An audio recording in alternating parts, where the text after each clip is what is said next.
హరి ఓం. పరమేశ్వర స్వరూపమైన సభకి నమస్కారం.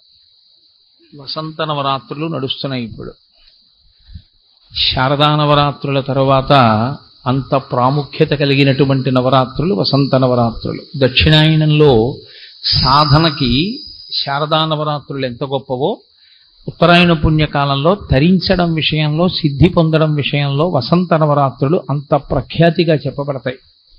అటువంటి వసంత నవరాత్రుల్లో నిన్నను మనం ఒక అత్యద్భుతమైనటువంటి నృత్య రూపకాన్ని చూశాం. నవరస నటభామిని అన్న పేరుతో. ఇవాళ నేను భగవద్గీత ప్రసంగానికి ఇప్పుడు నేను చేసే ప్రసంగానికి భేదం ఉందని మీరు అనుకోక్కర్లేదు, రెండు ఒకటే.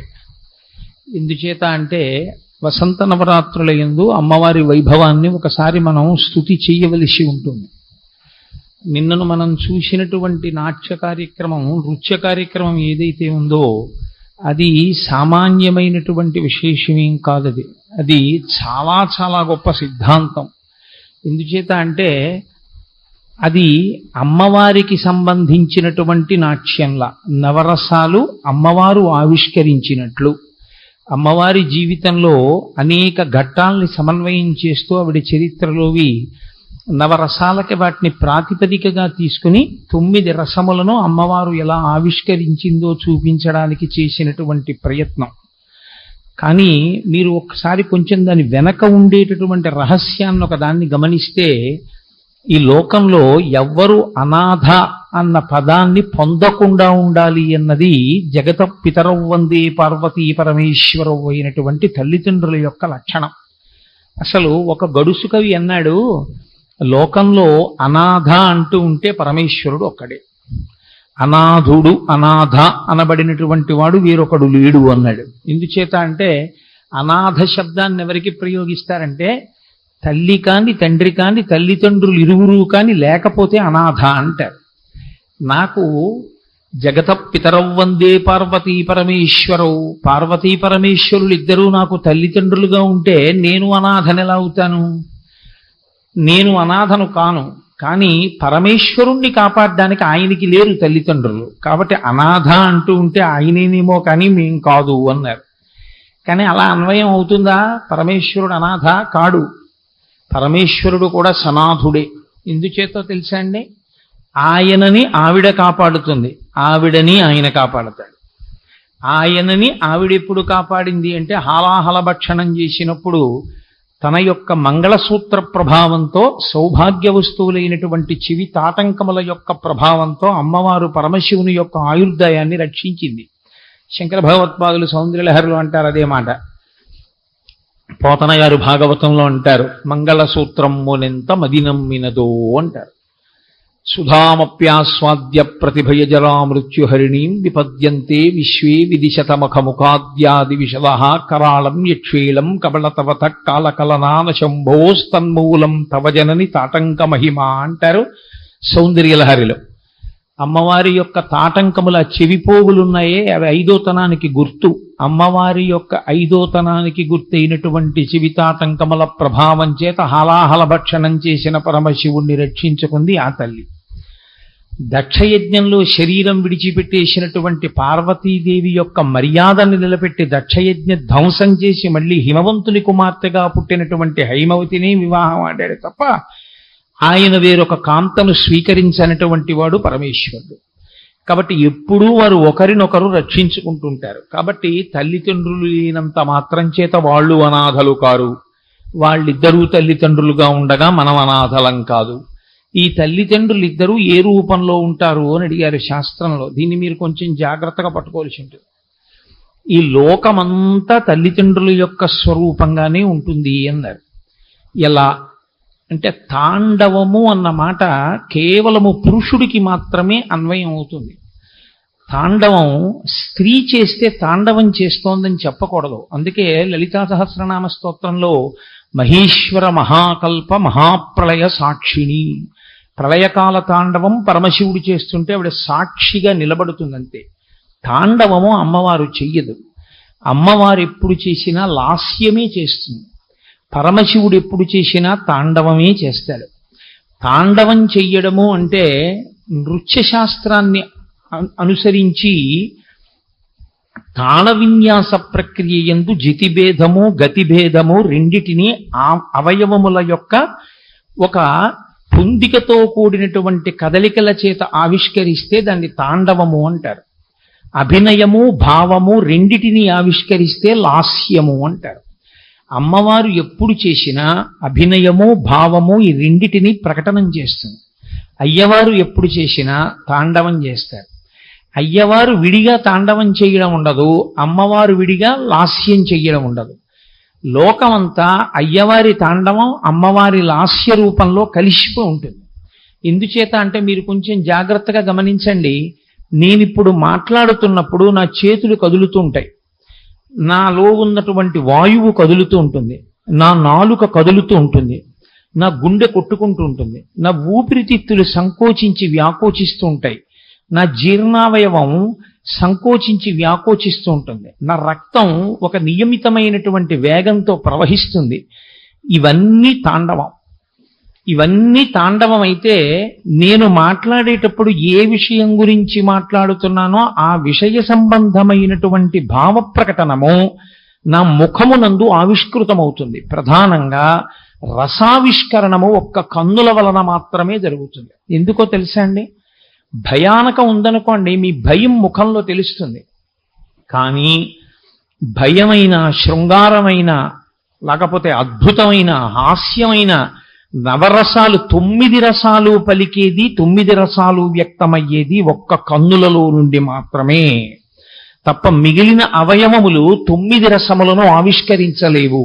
కాబట్టి 9 రసములను ఆవిష్కరించాలి అనుకుంటే ఖచ్చితంగా అటువంటి వాళ్ళు ఆ భావ ప్రకటన కన్నుల వలన చెయ్యగలిగినటువంటి సమర్థతను పొందినవారై ఉండాలి.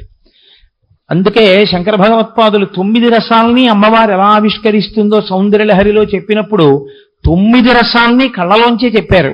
శివే శృంగారాధ్ర తదితరజనే కుత్సనపరా సరోష గంగాయాం గిరిశచరితే విస్మయమతి అంటూ హరాహిభ్యోహీత సరసిరహ సౌభాగ్యజననీం సఖీషు స్మేరాతే తవ మయి జనని దృష్టి సకరుణ అంటూ 9 రసాల్ని అమ్మవారి కళ్ళల్లోంచి చెప్పారు.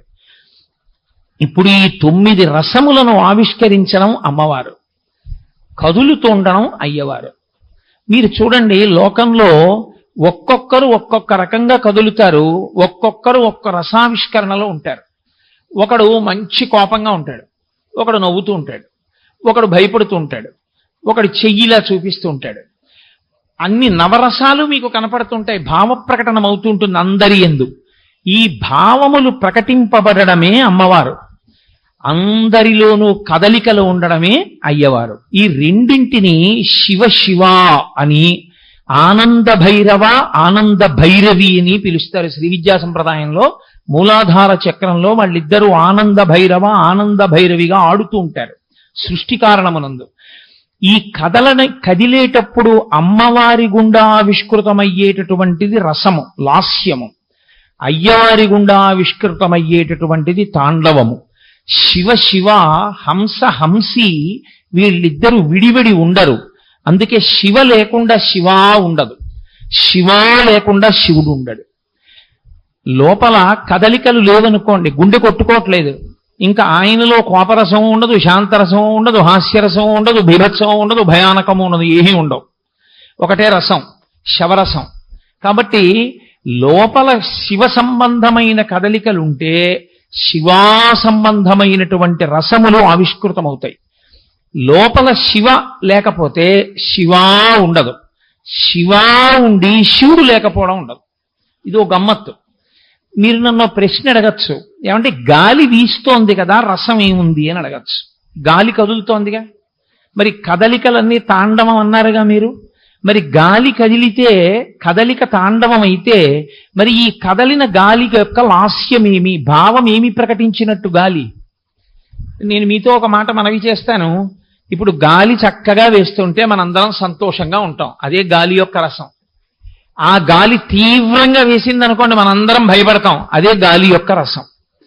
ఒక జలపాతం అలా పడుతోందనుకోండి, దానిలో ఒక శబ్దము, ఒక అందము, ఒక పడడంలో ఒక కదలిక ఉంటాయి.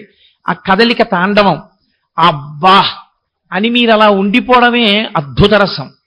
జలపాతమును చూడడం వల్ల మీలో ఆవిష్కృతమైనటువంటి అద్భుత రసం ఏది ఉన్నదో అదే జలపాతము యొక్క రసం.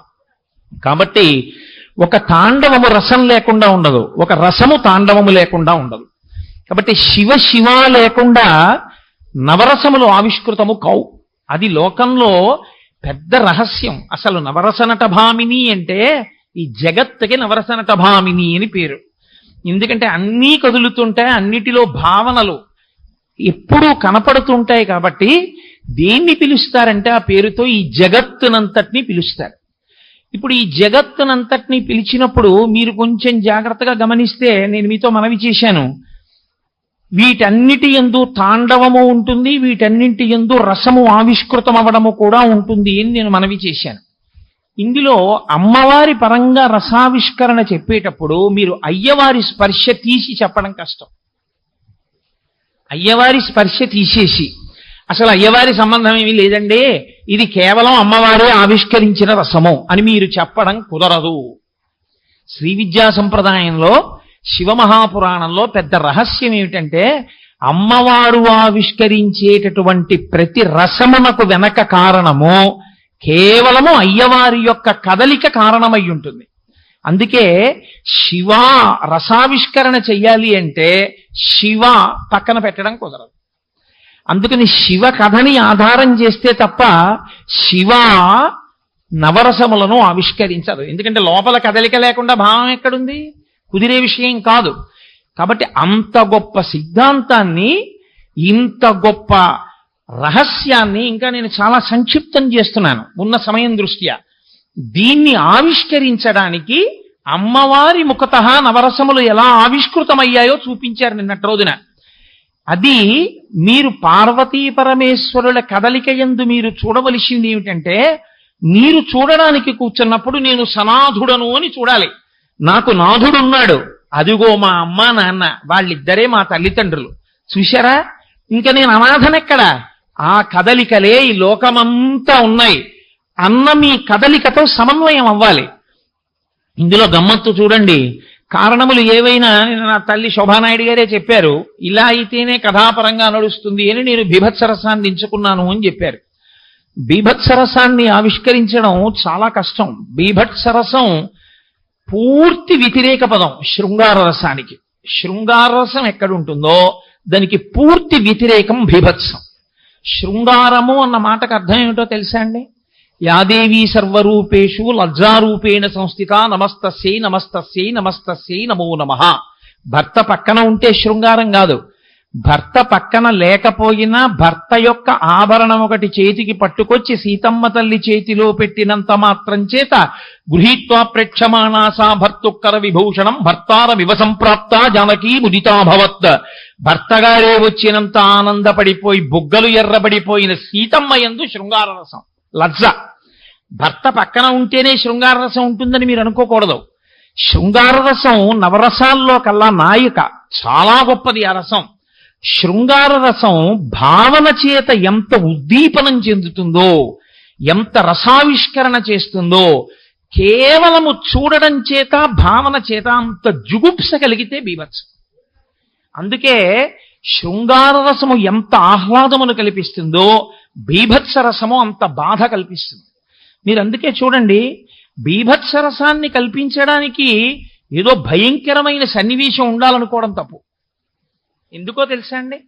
ఒక బొచ్చు గొంగళి అంటారు, ఆ గొంగళి పురుగు పాకుతూ ఉంటుంది స్తంభం మీద. అది మిమ్మల్ని ఏం చేస్తుంది? అది కరిచి చంపేస్తుందా? ఏం చేయదు. కానీ ఆ గొంగళి పురుగు ఇలా పాకుతూ కనపడింది అనుకోండి, అబ్బో గొంగళి పురుగు అంటాను. ఎందుకని? ఎందుకంత ముడుచుకోవడం నేను ఇలాగా? బాబోయ్ గొంగళి పురుగు అంటాం ఎందుకు? అదే బీభత్సం యథార్థానికి. ముడుచుకుపోతే బీభత్సం, విచ్చుకుంటే శృంగారం. అది రసమునందు ఆవిష్కృతం అలా అవుతుంది. అందుకని బీభత్సానికి కేవలముగా ఒక సంఘటన కాదు, మీ మనసు యొక్క స్థితి కారణమవుతుంది. ఒకడికి ఆ గొంగళీ పురుగును చూస్తే ఇది సీతాకోక చిలుక అవుతుంది అంటాడు. ఇప్పుడు బ్రహ్మమును చూస్తాడు, అప్పుడు వాడికి ఏం ముడుచుకోవడం ఉండదు. వాడు ఆ బ్రహ్మకీట జనని దాని యందు పరదేవతని చూస్తాడు. వాడికి ఉందా బీభత్సం అంటే చెప్పడం కష్టం. బొచ్చు గొంగళీని చూసి ముడుచుకునేవాడు ఎవడున్నాడో వాడికి అది బీభత్సరసం. కానీ నిన్నను బీభత్సరసాన్ని ఆవిష్కరించడానికి శివకథని ఆధారం చేసుకోవడంలో సాధ్యమైనంత గొప్ప అంశాన్ని స్వీకరించారు రచయిత. అది దక్షయజ్ఞ ధ్వంసమునకు పూర్వాంగాన్ని స్వీకరించారు. అందున పూర్వాంగాన్ని స్వీకరించడం ఒకెత్తు, పక్కన ఆర్కెస్ట్రా లేదు, పాడుతున్న వాళ్ళు లేరు. మహంకాళి మోహన్ గారు, అమలాపురం కన్నారావు గారు ఉండి పాడుతుంటే వేరు. వాళ్ళు పాడుతున్న వాళ్ళు పక్కన లేకుండా పాడుతున్న వాళ్ళు ఉంటే ఉండేటటువంటి అదృష్టం ఏమిటో తెలుసా అండి? నర్తకి యొక్క నటన చూసి, ఆ నృత్యాన్ని చూసి వాళ్ళు పొంగిపోతారు. వాళ్ళ నట్టు అంగానికి, వాళ్ళ కీర్తనకి నృత్యం చేసేటటువంటి వారు పొంగిపోతారు. ఇద్దరి పొంగు మనని పొంగిస్తుంది. అది రికార్డెడ్. పైగా ఇవాళ వచ్చేటటువంటి నృత్యాలు అసలు పెదవుల కదలికలు ఉండవు. అక్కడ అది జరుగుతుంటుంది, ఇక్కడ వీళ్ళు చేసేస్తారంతే. కానీ నిన్నటిది సంప్రదాయబద్ధమైనటువంటి నృత్యం. తల్లి చేశారంటే అదేం మామూలుగా ఉండదు. అందుకని అక్కడ ఏది పాడుతోందో రికార్డు, దానికి అనుగుణంగా అది ఇలా నోరు విప్పేటప్పటికి ఇక్కడ పెదవులు కదలాలి. నేను ఎన్నో సందర్భాల్లో పరిశీలించాను అక్కడ కూర్చుని, పెదవులు కదపడం ఆలస్యం అవుతుందా అని. అక్కడ ఇలా అందుకునేటప్పటికి ఇక్కడ ఇలా పెదవులు కదిలాయి అంటే దాని వెనక ఎంత సాధన చేసి ఉండాలో మీరు గమనించండి. అంత గొప్ప రసావిష్కరణ ఇక్కడ జరుగుతుంటే చూడగలగడం మన అదృష్టం. కాబట్టి ఆ బీభత్స సన్నివేశాన్ని ఆవిష్కరించేటప్పుడు పెదవులు కదిపితే సరిపోదు, అక్కడ పాడుతున్నటువంటి పాట యొక్క అంతరార్థం తెలిసి ఉండాలి. దాని అర్థం ఏమిటో, దాని సందర్భం ఏమిటో తెలియలేదనుకోండి, వెనకటికి పానుగంటి లక్ష్మీ నరసింహం గారు రాసినటువంటి సాక్షి వ్యాసంలాగా కొడుకు చచ్చిపోతే కుంభకాంభోజ రాగంలో ఏడిస్తే వన్స్ మోర్ అంటే మళ్ళీ ఏడుస్తూ పాడినట్టు ఉంటుంది. అలా ఉండకూడదు.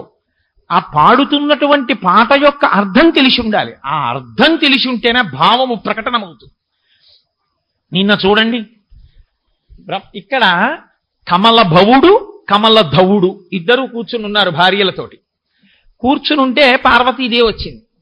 ఆవిడ నిలదీస్తోంది దక్షుణ్ణి. నిలదీసేటప్పుడు గమ్మత్తేమిటో తెలుసా అండి?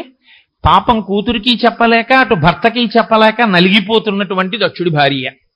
ఈవిడ అమ్మవంక చూసి అంటూ, చెప్పమ్మా చెప్పు, అందులో ఎంత వశురాలైపోయారో, ఎంత అందులోకి ఒదిగిపోయారో మీరు చూడండి.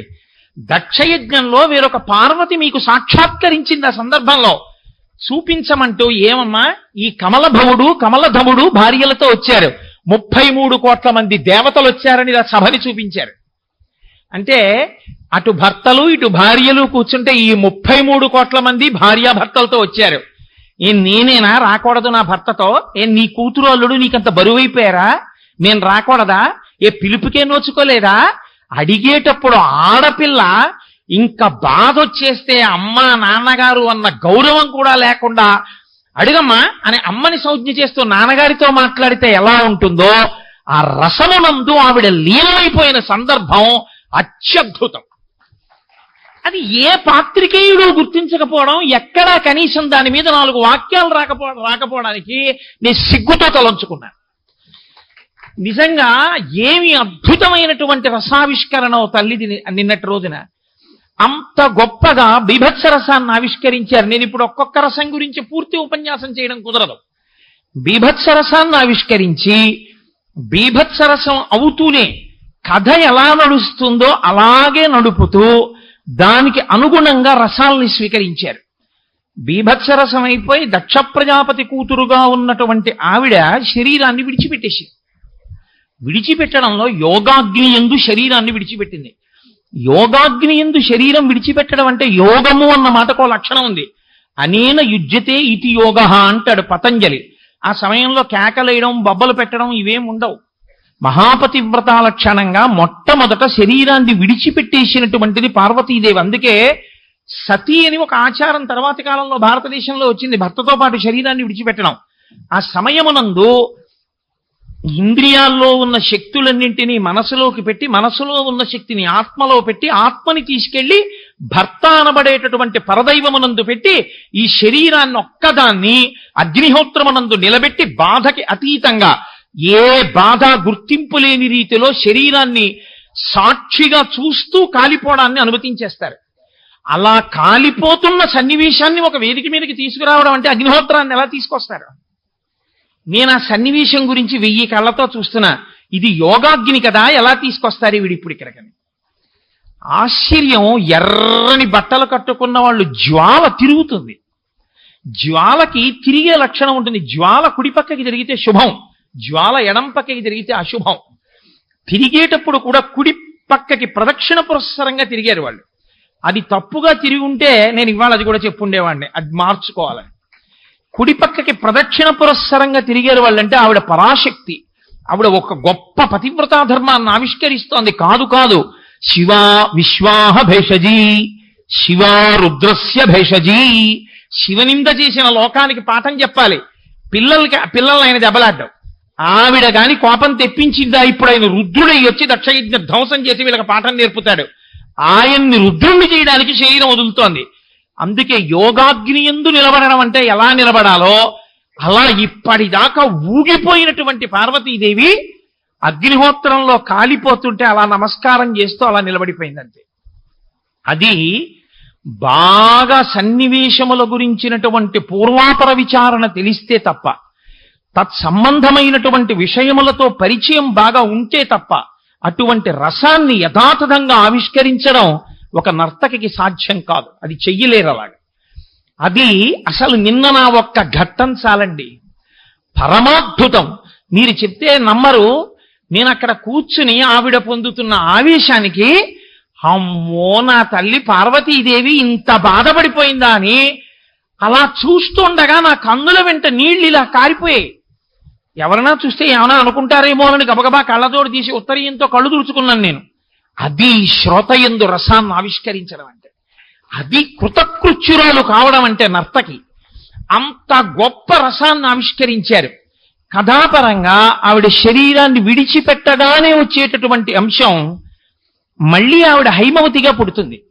పుట్టి హిమవంతుని యొక్క కుమార్తెగా పరమశివుడికి సేవ చేస్తూ ఉంటుంది. ఆయన తపస్సు చేస్తున్నప్పుడు ఆయనకి సేవ చేస్తోంది. ఇప్పుడు కరుణారసాన్ని ఆవిష్కరించాలి. మన్మధుడు బాణములు వేస్తే పరమశివుడు తన 3వ కంటి మంట చేత కాల్చేశాడు మన్మధుణ్ణి. మన్మధుడు పడిపోయాడు. అసలు రతీదేవికి పరమశివుణ్ణి వెళ్ళి ప్రార్థించేంత ధైర్యం లేదు. ఇంకా చాలా విముఖంగా, ఇంత తప్పు చేశాడు, కాల్చేశాను బానే ఉంది, మళ్ళీ సృష్టి ఎలా జరుగుతుంది? ఇప్పుడు బతికించకపోతే సృష్టి లేదు, వీణ్ణి బతికిస్తే ఇంత అపరాధం చేసిన వాడికి శిక్ష లేదు.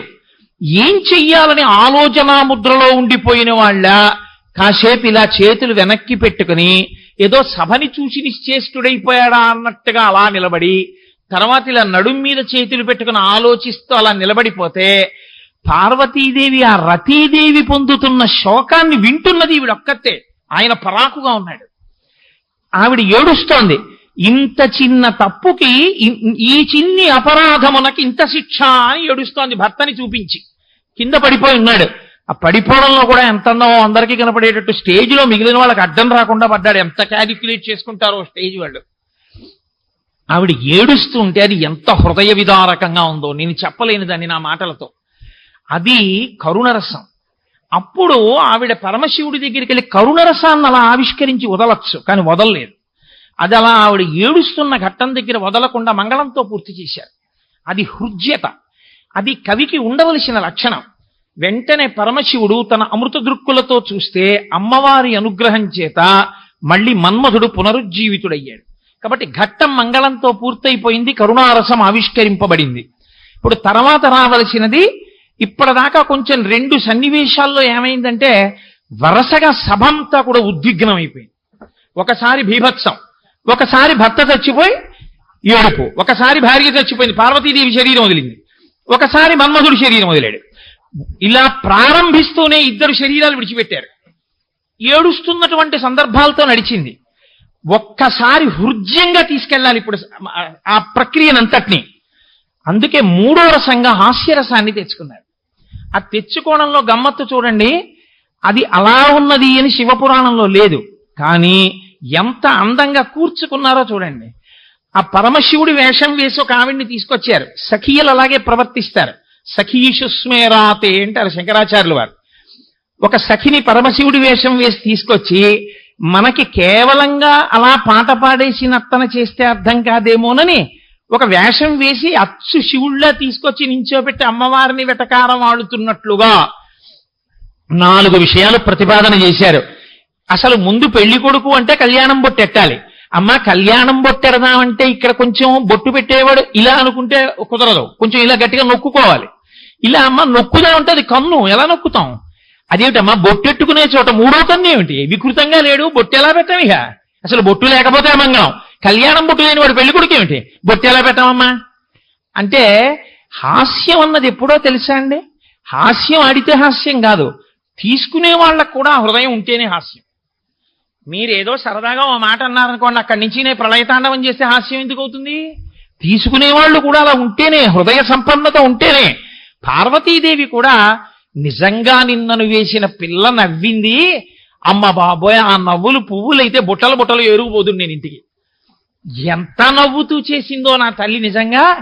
ఆమె అంటుంది, కన్ను కదా, కందితే కన్ను తెరుస్తాడు. కంటికి ఆ లక్షణం ఉండదండి. కొంచెం ఇక్కడ ఏదైనా నొక్కుందనుకోండి వెంటనే ఇలా తెరిచి చూస్తాం. కందిందని తెరిచినా సరే ఎదురుగుండావాడు ఎవడో అపచారం చేశాడని తెరిచాడు, ఇప్పుడు కందిందని తెరిచినా కాలిపోతావు. దాని లక్షణం అది, కాల్చేస్తుంది. అందుకని ఏమనుకుంటున్నావో 3వ కన్నుంది 3వ కన్నుందని వెటకారణం కాదు. కందితే తెరిస్తే కాలిపోతావు, కందకుండా బొట్టు పెట్టి చూస్తాను. ఆవిడ తిరిగింది. అది పరమశివుడి దగ్గరికి వెళ్ళి మరీ బొట్టు పెట్టి చూపించి, అంటే తాపత్రయం మనకు ఎక్కడ అర్థం కాలేదో మనం అందుకుని సంతోషించాలని. 2వ సన్నివేశంగా మెళ్ళో హారం వేస్తారు. నా కుండలి నా మకుటి నా స్రగ్వి నాల్పభోగవాన్ నా హస్తాభరణో నాను లిప్తాంగో నాను విద్యతే అని వాల్మీకి మహర్షి వర్ణిస్తారు ఉండవలసినటువంటి లక్షణాలు. మెడలో పుష్పహారం ఉంటుంది. పెళ్లి కొడుకు పుష్పహారం వేద్దామంటే మెడలో పావు ఉంటే బుస్ బుస్ అంటూ మేమేం వేస్తాం. ఆ రికార్డింగ్ కూడా ఎంత గొప్పగా చేశారో, అందులో బుస్ బుస్ అని వచ్చింది ఆ రికార్డింగ్ లో. ఆయన కూడా వేసిన పిల్ల కూడా ఆ పావు బుస్ అంటున్నప్పుడు నర్తన చేసేవాళ్ళు పావుని పట్టుకొచ్చి ఇలా పట్టుకొచ్చి బుస్సు అనిపిస్తే బాగుంటుందండి. హాస్యమునందు అలా అనిపిస్తేనే నవ్వొస్తుంది. ఆ పావుని పట్టుకొచ్చి మరీ బుస్సు అనిపిస్తోందని, ఆ పావుని ఇలా పట్టుకుని మరీ బుస్ అని ఇలా అనేటప్పటికీ అక్కడ బుస్ అంది రికార్డులో. నిజంగా అందరూ పక్కున నవ్వేటట్టే ఉంది. ఆ మెడలో దండ వేద్దామంటే ఈ పాము ఒప్పుకుంటుందా అంటే ఆవిడంటుంది, మెడలో తాను హారమై ఉండగా నువ్వు ఒక హారం పట్టుకొచ్చి వేస్తే ఆవిడ ఒప్పుకుంటుందా? నువ్వు వేసే హారం రేపటికి వాడిపోతుంది. అదో సామాన్య హారం కాదు, నువ్వు నేను వేసుకునే హారాలు కావవి. మహాతపస్సు చేసిన వాసుకి ఆయన మెడలో హారంగా ఉంటాడు. భూమండలాన్ని మోసే ఆదిశేషువు హారమై ఉంటాడు. అంతటి మహానుభావుడు భుజంగభూషణుడు. ఇంకా మాట్లాడితే పాము మృత్యువుకి సంకేతం, మృత్యువుని ఆభరణముగా పొంది ఉంటాడు. అటువంటి వాడికి నువ్వు పూలదండ ఎక్కడేస్తావే? ఆయన మెడలో పాము ఉందంటావు ఏమిటి? ఆయన తత్వం ఏమిటో నీకు అర్థమైందా? అసలు అందుకు కదూ నేను వరించాను అని ఆవిడ సంతోషపడిపోతూ నవ్వుతూ పరిహాసం ఆడ్డాం. 3వ సందర్భంగా ఆవిడ ఏమమ్మా ఆయనకి చందనం రాద్దామంటే బూడిదంతా అంటుకుంది. చందనం మెత్తగా ఉంటుంది, పైగా చందనం జిగురు జిగురుగా కదండి ఉంటుంది, నీళ్లతో తడిపిన గంధం. ఆ చమాయింపుగా ఉన్న గంధం పట్టుకెళ్ళి ఇలా రాస్తే ఆయన ఒంటికున్న విభూతంతా ఈవిడికి అంటుకుంది. చందనం ఆయనకు అంటుకుంది, బూడిది ఈవిడికి అంటుకుంది.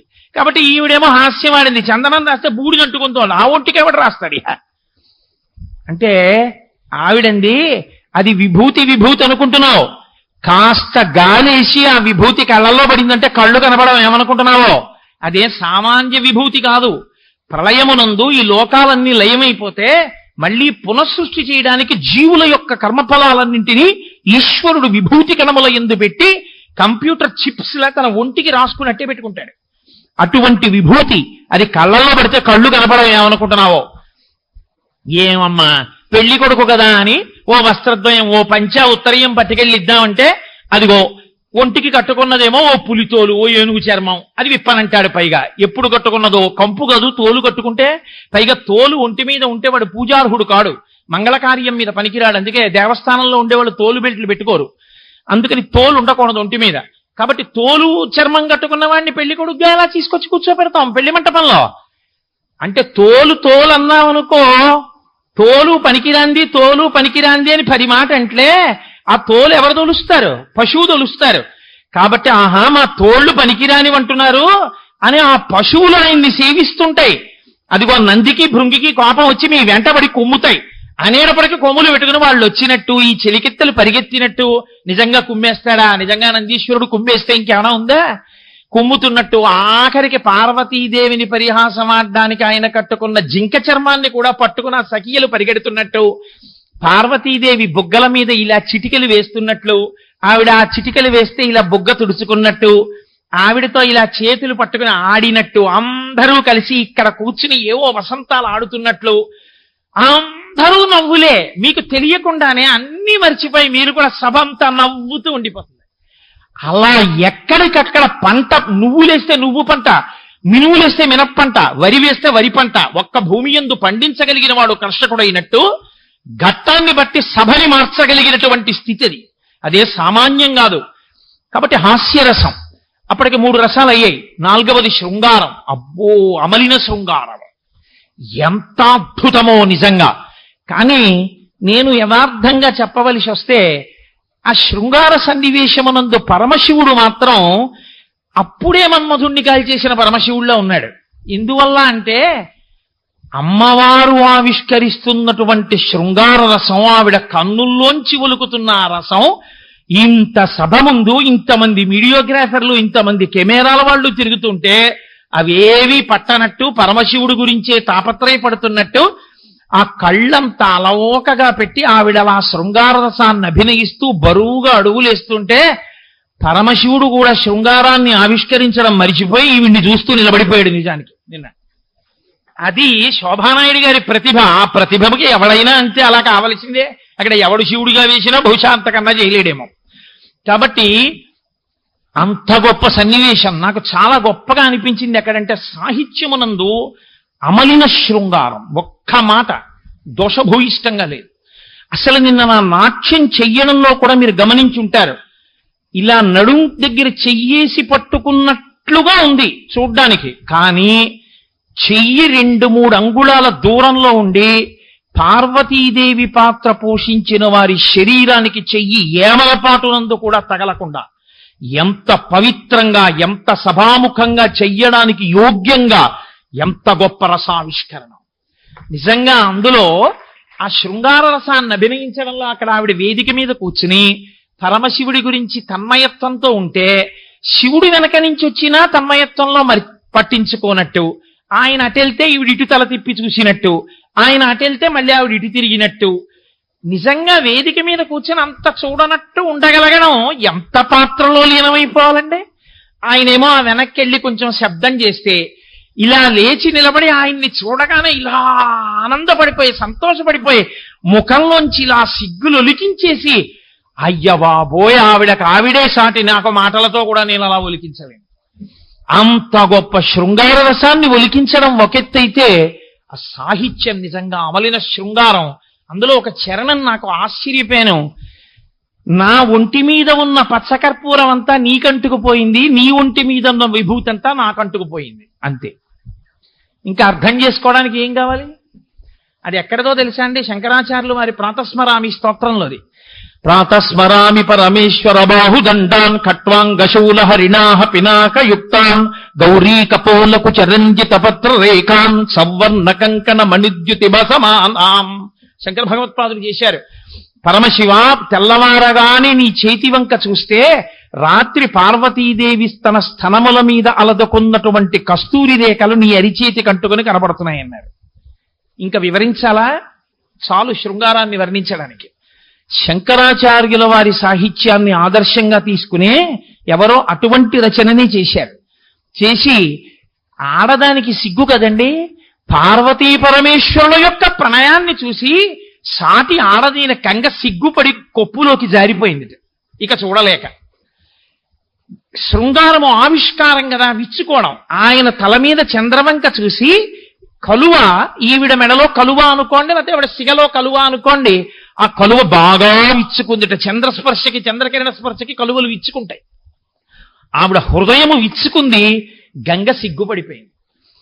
ఆ రసావిష్కరణం నిజంగా శృంగార రసం అత్యద్భుతం. ఇవన్నీ ఒకెత్తి. ఇప్పటికి 4 రసాలు నేను పూర్తి చేసేసాను, అంటే అంతకన్నా సమయం లేక. 5వ రసం భయానకం. ఇది చాలా చాలా కష్టం. ఎందుకంటే అమ్మవారి విషయంలో భయానకము అనేటటువంటి రసాన్ని ఎవ్వరూ చెప్పడం కుదరదు, అసలు చెప్పలేరు కూడా, చెప్పకూడదు కూడా, తప్పది. అందుకే అమ్మవారి నవరసాలు ఆవిష్కరించడంలో అందరూ ఇబ్బంది ఎక్కడ పడిపోతారంటే భయం చెప్పడం ఎలా. ఎందుకంటే ఆవిడకే స్వయంగా భయాపహ, భయమును పోగొడుతుందని ఓ పేరు. మృత్యుదారు కుఠారిక, మృత్యువనే దారువుకు ఆవిడ గొడ్డలి వంటిది. మృత్యువు పెద్ద భయం, ఆ మృత్యువుని పోగొడుతుంది. అసలు ఆవిడికి భువన భయ భంగవ్యసనిని అని ఒక పేరు. భువనముల యొక్క భయాన్ని పోగొట్టే తల్లి అని ఒక పేరు. అటువంటి తల్లికి భయం ఏమిటి? ఇంకా ఆవిడ భయపడిందని చెప్పడం ఏమిటి? అర్ధరహితం, అసలు చెప్పడం కుదరదు, అది సాధ్యం కాదు కూడా. అందుకే గజాసుర వృత్తాంతాన్ని స్వీకరించాను కానీ అది పూర్తిగా అంగీకారయోగ్యమా అంటే కుదరదు. ఎందుచేత అంటే గజాసుర శరీరము కూడా ప్రకృతి వికారము కాబట్టి అమ్మవారే. ప్రకృతి వికారమైన శరీరమునందు శివుడు ఉన్నట్టే శివలింగం పక్కన సాకారంగా అమ్మవారు ఉంటుంది, లింగరూపుడై పరమేశ్వరుడు ఉంటాడు. లోపల లింగరూపుడై పరమాత్మ ఉంటాడు, ప్రకృతిగా అమ్మవారు ఉంటుంది శరీరంగా. గజాసురుడి శరీరం మాత్రం అమ్మవారు కాదేమిటి? అమ్మవారి ఎందే శివుడు ఉన్నాడు. అప్పుడు కూడా కైలాసం ఖాళీ అయిపోతే అమ్మవారు భయపడిపోవడం అన్నది లోకంలో ఉండదు. ఆవిడ పూర్వజా త్రిపురాంబిక, ఆవిడికి తెలియనిదేం ఉండదు. ఏది ఏం జరుగుతుందో ఆవిడికి అన్నీ తెలుసు. ఆ మాటకొస్తే శివ శివ వాళ్ళిద్దరి మధ్య అభేదం, ఆవిడికి భయం ఏమిటి? కాబట్టి భయం కుదరదు. కానీ ఎలాగో అలా పెట్టాలి. అందుకే శంకరాచార్యుల వారంతటి వారు భయం చెప్పడం ఎలా అని ఆలోచించారు అమ్మవారి గురించి నవరసాలు చెప్తూ. ఆయన ఒక అత్యద్భుతమైనటువంటి విషయాన్ని తీసుకున్నారు.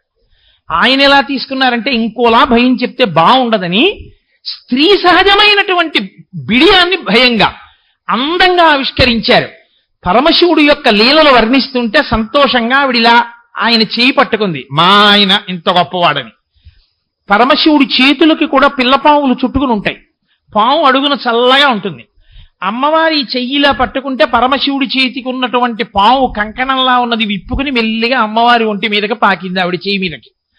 చల్లగా ఏదో తగిలితే ఆవిడ ఇలా చూసింది. ఆవిడ ఎప్పుడు పావులు ఆభరణంగా వేసుకోదు, ఆవిడ హారాలు వేసుకుంటుంది. ఓ పాము తన మీదకి ఎక్కేటప్పటికి ఎంత అమ్మవారైనా అకస్మాత్తుగా పాము పిల్ల ఎక్కుతుంటే ఇలా అంది, హరాహిభ్యో భీత, అలా అంది కాబట్టి భయపడింది అన్నారు శంకరాచార్య. అంతకన్నా చెప్తే బాగుండదు, ఇంకా అమ్మవారికి భయం అని అంత అందంగా చెప్పారు శంకర భగవత్పాదులు. అందుకని నేను దాన్ని అక్కడతో వదిలేస్తున్నాను. బహుశా ఇంకంతకన్నా అవకాశం లేకపోయి ఉండవచ్చు. భయానకం తర్వాత అద్భుత రసం.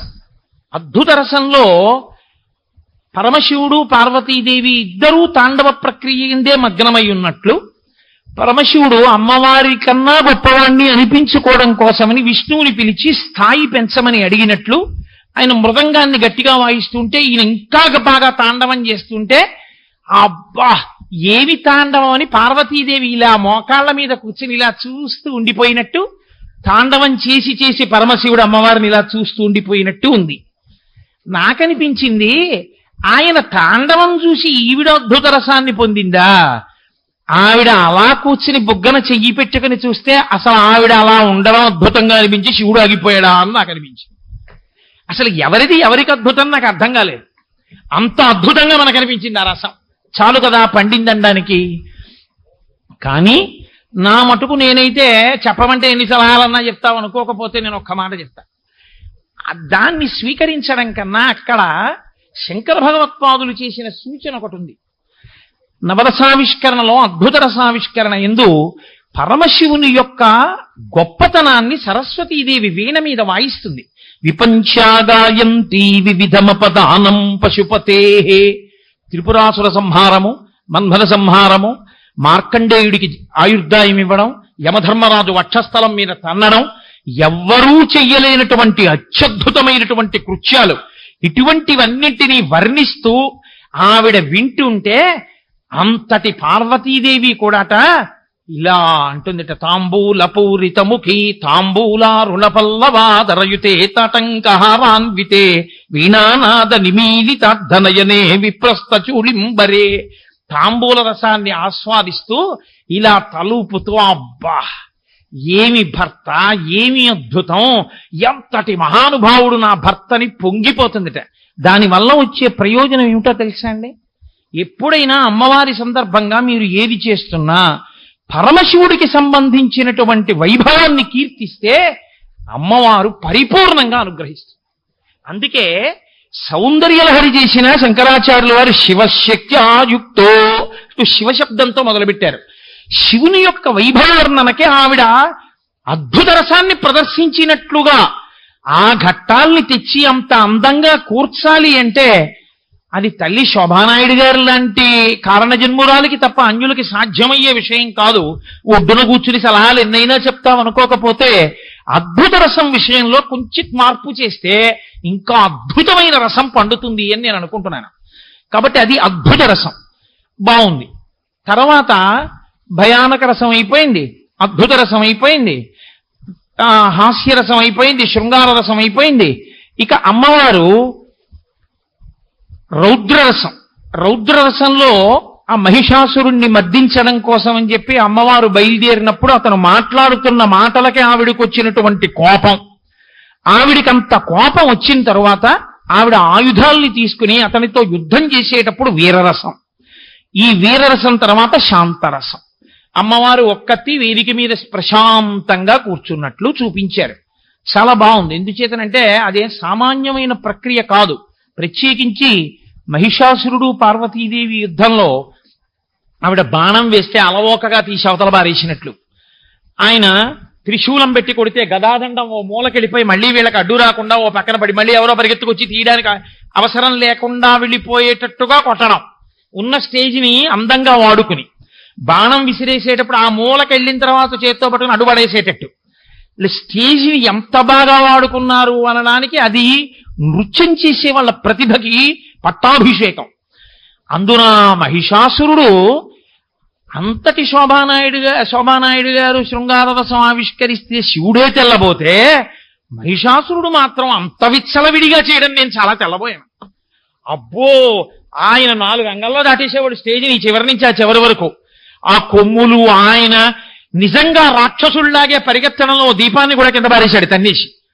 అంత గొప్పగా చేసేసి ఆఖరణ త్రిశూలం పెట్టి పొడి చేసి స్టేజ్ మధ్యలోకి వచ్చి పడిపోయి అయ్యిగిరి నందిని నందితమోదిని విశ్వ వినోదిని నందినుతే అని మహిషాసుర మర్దని జరుగుతుండగా పుష్పవృష్టి కరుస్తూ ఆవిడ వీరరసంతో ఇలా ఊగిపోతూ రౌద్రరసంతో ఆ తరువాత ఋషుల యొక్క స్తోత్రానికి శాంతపడినటువంటి తల్లిగా ఆవిడ వేదిక మీద కూర్చుని ఉన్నప్పుడు ఉన్నటువంటి శాంతరసంలో అమ్మవారితోటి పూర్తి చేయడం అత్యద్భుతంగా పండించారు నవరసాలను.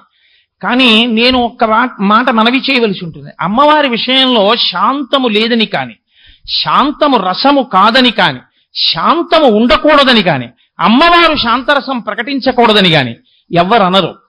కానీ అమ్మవారిని శాంతరసం చెప్పకూడదు అంటారు. ఎందుచేత అంటే దానికి ఒక లక్షణం ఉంది. అమ్మవారు శక్తి స్వరూపం. శక్తి ఎప్పుడూ కదులుతుంది. అన్ని కదలికలు అణిగిపోయి ఏ భావోద్రేకము లేకుండా ఉండిపోతే శాంతమని గుర్తు. అందుకే శాంతం ఉంటే అన్నీ ఉంటాయి, శాంతం లేకపోతే ఏమీ ఉండవు. అలా అన్నీ అణిగిపోయి తనలో తాను రమించేవాడు శివుడు. ఎప్పుడూ కదులుతూ ఉండేది అమ్మవారు. అమ్మవారు కానీ శాంతరసంలో కూర్చుంటే శివుడు అయిపోయిందని లెక్క. ఇంకా కదిపేవాళ్ళు ఎవరు శివుణ్ణి? శివశక్త్యాయుక్తోది భవతి శక్త ప్రభవితం. ఆయన కదలాలి, కామేశ్వరుడు అవ్వాలంటే ఆవిడ కదులుతూనే ఉండాలి. అందుకే అమ్మవారి విషయంలో శాంతరసంతో పూర్తి చెయ్యరు, వాత్సల్య రసంతో పూర్తి చేస్తారు. జగజ్జనని కాబట్టి ఆవిడ దృశాద్రధీయస్యాదరదలిత నీలోత్తల రుచాదవీయంసం దీనం స్నపయ కృపయా లోపి శివే అంటారు శంకరాచార్యుల వారు. బిడ్డల్ని చేసి వాత్సల్యాన్ని కురిపిస్తుంది ఆ తల్లి. ఆవిడ అబ్రహ్మకీట జనని, ఈ లోకాలకన్నిటికీ తల్లి కాబట్టి వాత్సల్య రసంతో పూర్తి చేస్తారు. శాంతరసంతో ఉండకూడదని నేను అంటలేదు, కానీ శాస్త్ర మర్యాద గురించి నేను మాట్లాడుతున్నాను. చిట్ట చివర ఒక్క మాట చెప్పి నా ఉపన్యాసాన్ని పూర్తి చేసేస్తాను. నవరసనట భామిని అని దీనికి పేరు ఉంచారు. కానీ నవరసనట భామిని అనేటటువంటి శబ్ద ప్రయోగాన్ని చెయ్యరు, అమ్మవారి మీద చెయ్యకూడదు అని. ఎందుచేత అంటే భామిని అన్న శబ్దాన్ని ప్రత్యేకించి జగదంబ స్వరూపమైనటువంటి అమ్మవారి మీద వాడకూడదు అని శాస్త్రమునందు నిషేధం. ఎందుకంటే సంస్కృతంలో ఏ పదమైనా సరే అది ఎప్పుడు వాడాలి, ఎందుకు వాడాలి అంటే సుప్రీంకోర్టు అమరకోశం. అమరకోశాన్ని మించి ఇంకా సుప్రీంకోర్టు ఉండదు, అమరకోశాన్నే ఆధారం చేసుకుంటారు. అమరకోశం భామిని అన్న మాటకి వ్యుత్పత్తి చెప్పింది. అపారమైన కోపము తన స్వభావంగా ఉండి, కోపము స్వభావమైన కారణం చేత తత్సంబంధమైన రసములను మాత్రమే పండించగలిగినటువంటి స్త్రీకి భామిని అని పేరు. తప్ప కోపము స్వభావము కాకుండా ఇతర రసములను పోషించగలిగినటువంటి స్త్రీ అయితే ఆవిడ్ని భామిని అన్న పేరుతో పిలవకూడదు అని చెప్తారు. ఇప్పుడు పార్వతీదేవి యందు మీరు హాస్యరసాన్ని చూపించాలి అంటే ఆవిడ భామిని అయితే ఆవిడ తిరగబడుతుంది. ఆవిడ్ని ఏమైనా అన్నారనుకోండి, హాస్యానికి ఏమైనా అన్నా తమలపాకతో ఇందమ్మా అంటే తలుపు చెక్కతో అందమ్మా అంటుంది. కాబట్టి వెంటనే శృంగార రసం హాస్యరసం ఇవి కుదరవు. కాబట్టి నవరసనట భామిని అన్న శబ్దాన్ని శాస్త్రీయ ప్రయోగం చేస్తూ 41వ శ్లోకంలో మహీమూలాధారే అన్న శ్లోకంలో నవరసములు ఆవిష్కృతమైనటువంటి అమ్మవారిని చూపిస్తే ఎప్పుడైనా ఏమని పిలవాలో పేరు చెప్పారు ఆయన. నవరస మహాతాండవ నటి అని పిలవాలి అని చెప్పారు. అందుకని అంతే పేరు. ఇప్పుడు నేను అలా ఎందుకంటారు అన్న దాని గురించి వ్యాఖ్యానం చేయడానికి సమయం సరిపోదు. నేను తప్పు అని అంటలేదు, కానీ శాస్త్రము చేత అంగీకార యోగ్యము మాత్రము కాదు అని. చాలా సంస్కారయుతమైనటువంటి తల్లి, అంతర్జాతీయ ప్రఖ్యాతి వహించినటువంటి తల్లి, విదుషీమణి, స్వయంగా రచన చెయ్యగలిగినటువంటి ప్రతిభాశాలి, అత్యంత భక్తి ప్రపత్తులు కలిగిన వారు, విశేషించి గొప్ప గురుభక్తి కలిగిన వారు. అందులో కోటేశ్వరరావు గారు ఏమైనా మార్పు చెయ్యవలసింది ఉంటే మీరు సూచన చెయ్యవచ్చు అని నాకు స్వేచ్ఛ ఇచ్చిన కారణం చేత నేను నవరసనట భామిని అన్న శబ్ద ప్రయోగాన్ని శాస్త్రీయంగా చెయ్యరు. దాని బదులు శంకర భగవత్పాదులు ఏం చెప్పారో దాన్ని మనం స్వీకరించడం పరమశాస్త్రీయమవుతుంది. దాని వలన అమ్మవారు కూడా ఎంతో సంతోషిస్తుంది అని మనవి చేస్తూ, ఇంత గొప్ప నృత్య కార్యక్రమాన్ని చూడగలిగినటువంటి అదృష్టాన్ని వసంత నవరాత్రుల్లో మనకి కల్పించినటువంటి సుబ్బారావు గారికి వ్యక్తిగతంగా మనందరి తరపున నేను కృతజ్ఞతలను ఆవిష్కరిస్తూ, అంత గొప్ప నృత్య కార్యక్రమాన్ని మాకు అందించి, ఒక పక్క ఇక్కడ నాట్యం చేస్తూ, ఒక పక్క అక్కడ అనౌన్స్మెంట్ చేస్తూ, ఓ పక్క వ్యాఖ్యానం చెప్తూ, ఓ పక్క శిష్యులందరికీ ఆదేశాలు ఇస్తూ, ఒక పక్క పాత్ర పరిచయం చేస్తూ, ఒక పక్క ఈ సంభారాలన్నింటినీ ఏర్పాటు చేసుకుంటూ, ఓ పక్కన అలాంటి అల్పజ్ఞుడు చెప్పిన మాటలు కూడా వింటూ, అంత వినయంతో అంత ఔదార్యంతో ఉండగలిగినటువంటి ఆ తల్లి యొక్క వైభవానికి నటరాజు యొక్క అంశగా వచ్చినటువంటి పద్మశ్రీ డాక్టర్ శోభానాయుడు గారికి నేను హృదయపూర్వకంగా కొవ్వాడ కాకినాడ ప్రజలందరి తరపున పెద్దరికాన్ని మీరు నాకు ఇస్తారు కాబట్టి నేను స్వతంత్రంగా తీసుకుని ఆవిడికి హార్దిక కృతజ్ఞతాంజలులను ఆవిష్కరిస్తూ, బ్రాహ్మీమయమూర్తులు అంటారు. అసలు నటించడం సాధ్యం కానటువంటి విషయాలు. బ్రాహ్మీమయమూర్తులు పిల్లలతో గోళీలు కూడా ఆడుకుంటారు. ఆ చేష్టితములు అద్భుతంగా ఉంటాయి. ఆవిడిప్పుడు సర్వం సాయిమయం అనేటటువంటి ఆ అద్భుతమైనటువంటి నృత్య కార్యక్రమాన్ని చేస్తారు. మళ్ళీ ఒకసారి పోతన గారు చెప్పినట్టు, చూపుల శ్రీపతి రూపము నాపోవక త్రావి త్రావి హర్షోద్ధతయై. ఒక ఇంద్రియం చెయ్యవలసిన పని ఒక ఇంద్రియం, నోటితో తాగవలసిన దాన్ని కన్నులతో తాగుదాం, చెవులతో తాగుదాం. అందుకు సంసిద్ధులు కావలసిందిగా ఇవాళ భగవద్గీతని పక్కన పెట్టి అంత గొప్ప నృత్య కార్యక్రమం జరిగిన సందర్భాన్ని పురస్కరించుకుని దాన్ని ఒక్కసారి విహంగ వీక్షణం చేస్తూ కృతజ్ఞతాంజలులను ఆవిష్కరించడానికి అవకాశంగా ఇవాల్టి ఉపన్యాస కార్యక్రమాన్ని స్వీకరించినందుకు, భగవద్గీత చెప్పనందుకు నన్ను మన్నించవలసినదిగా వేడుకుంటూ ఈ కార్యక్రమాన్ని ఇంతటితో ముగిస్తూ తర్వాత కార్యక్రమాన్ని సుబ్బారావు గారు ప్రారంభింపజేస్తారని మీకు మనవి చేస్తూ స్వస్తి.